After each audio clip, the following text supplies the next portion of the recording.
head of the country's central bank floated the idea of dumping the greenback as the world's reserve currency, replacing it with an international currency. Thousands of people gathered to hear Barack Obama deliver key foreign policy speech on his current European tour. His vision for America's place in a new world order.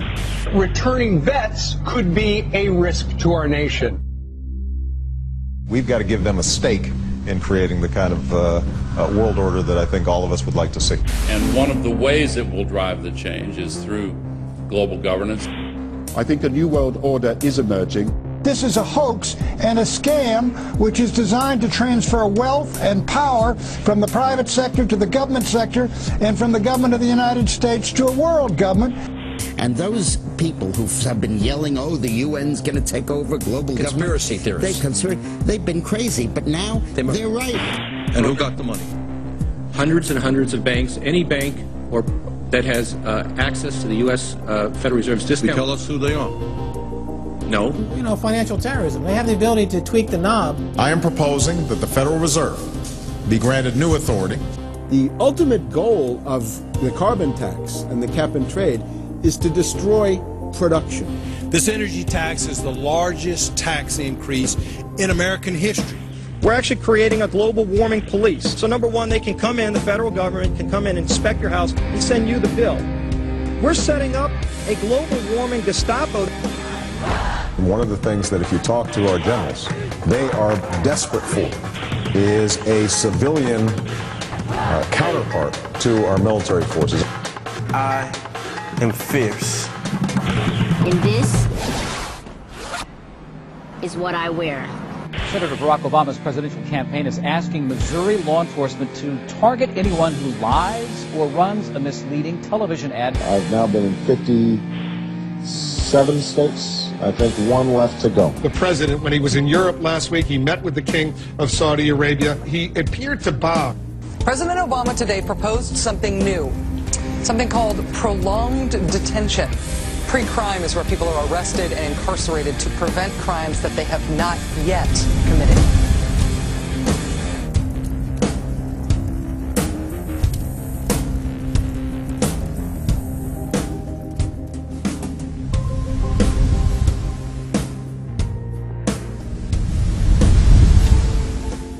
It's the World Wrestling Federation. It's the Washington Wrestling Federation. They put on this show that they're bitter rivalries, you know, villains, and they really don't like each other. But behind closed doors, they buddy up for a drink and make deals. Both the Republican and Democratic parties are owned by the same global elites. And on issues that matter to those global elites, they act as one. They've wrapped themselves in the American flag, and they've talked about preserving American heritage and principles, and all the while they're working to merge us into a new world order where our sovereignty will be destroyed. We'll lose all connection with our American heritage. With Bush, you knew exactly what you were getting. It was there was no iron fist in a velvet glove. It was just the iron fist. Whereas with Obama, you've got the velvet glove and the iron fist. You know, a very sharp guy, very smooth, knows exactly what he's doing. For that reason, far more dangerous than Bush. Well, at the end of last year, I was willing to give Obama the benefit of the doubt. I thought it was premature to write this guy off.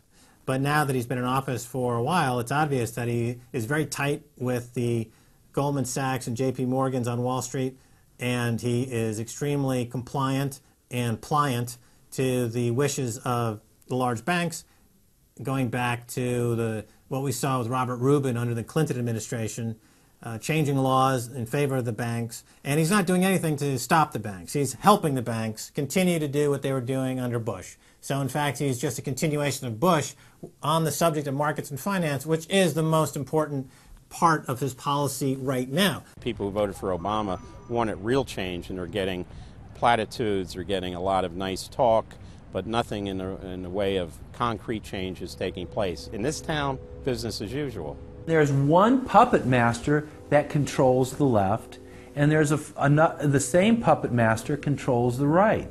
They control the Republican Party, and they control the Democratic Party.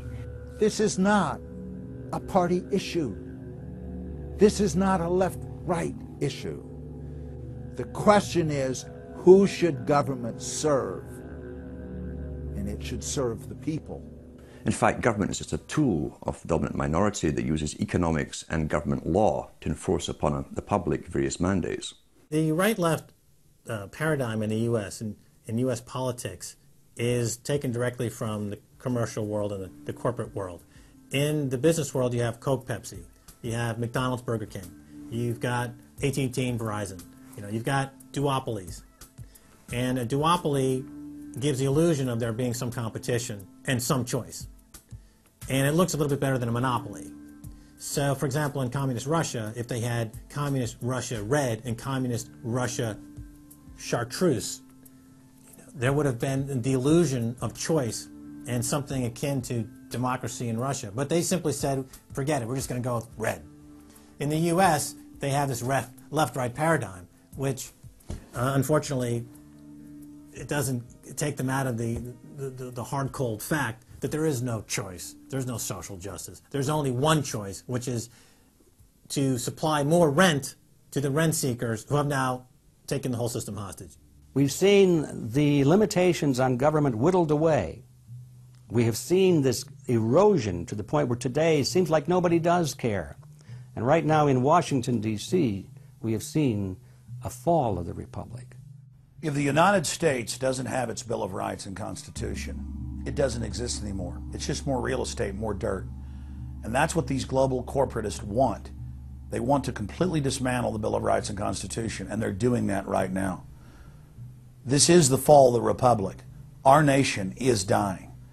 We, the people that live in this fine country, need to stand up, get involved, and take the system back. It's the Bill of Rights and Constitution that we owe allegiance to, not to a political party, and not to politicians that wrap themselves in the red, white, and blue, while at the same time they destroy everything that that sacred flag stands for. So in the old days, you used to have this globe that with 180 some odd countries, and a few of those countries had a lot of power, like the Soviet Union, the United Kingdom, and the United States at various times. But today, you might better look at that globe and say that it's surrounded by huge clouds swirling around the planet. They know no national boundaries. They don't follow any specific sets of laws, and these are the big corporations.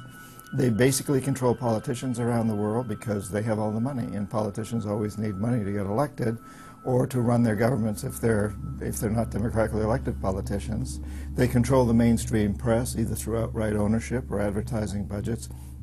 They have massive amounts of lobbyists in Washington that have tremendous influence on our president and Congress. And they really are calling the shots.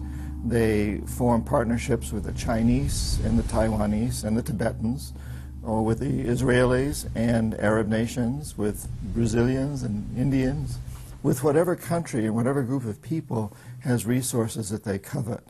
And so for the first time in history, we really have this new form of an empire. Barack Obama is a puppet of the New World Order to bring in a World Bank, to destroy the economy of this country, and to bring in global governance. And no matter how likable the fellow is, we as citizens of this country need to stand up and say no. We have to stand up to preserve a republic here and a rule of law, which is under dire threat.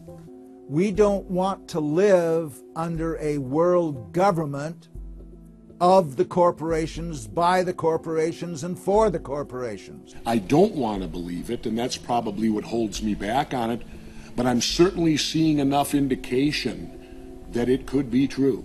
Absolutely, because they're always talking about Mexico and the United States and Canada ending up like Europe. And there's things done politically that seem to take us in that direction. And so I think it's incumbent upon all of us as American citizens to pay attention. This move to world government is not about roses and happiness and peace and in a better life. It's about enslavement. They said in their own writings, from the earliest times to the present, the world they're bringing in is to be a world where everyone who is born, or would be allowed to be born, would be born to serve the state. That would be their sole function. That's if they had a job for you to fulfill or a need for you.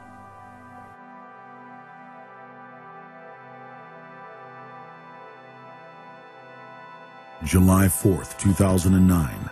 Across the United States, citizens gathered to celebrate the Republic's founding 233 years before. Most people in the crowds were aware that America was going in the wrong direction, that things were changing for the worse. But few could grasp the sheer magnitude of corruption and looting running rampant like a disease through the heart of the nation.